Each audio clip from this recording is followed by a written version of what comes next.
What if your greatest accomplishment or achievement wasn't something that you built per se, but something that you prepared someone else to build?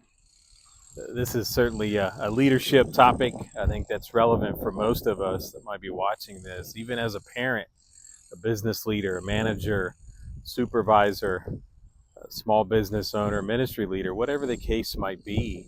Some of our greatest accomplishments in this life, ironically, is what we prepare others to build behind us. This certainly was the case for King David. It's the topic of my most recent episode 73 on the Wisdom Calling podcast. Uh, Building what outlives you.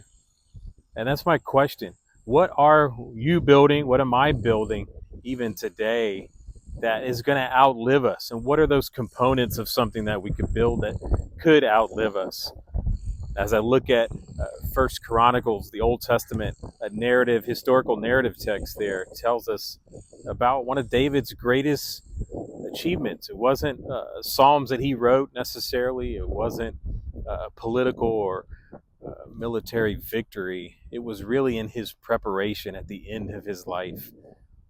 We've talked here about his the greatest purchase of a lifetime, his purchase of that threshing floor on Mount Moriah, which would then become the exact place of the temple. 37 acres there in the heart of Jerusalem.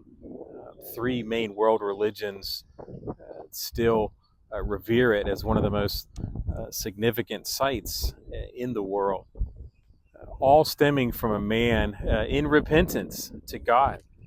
And that's such a remarkable story that happened there. But what happens next is even as remarkable. He knew he wouldn't be able to be the one to build that temple. It would be his young son, Solomon, who really wasn't prepared. And this is where we see what I consider a framework. It's a 5-part framework for success that I want to pass on and encourage you. The first part is vision, having a mental picture of what could be. Vision requires sometimes patience, but it requires movement.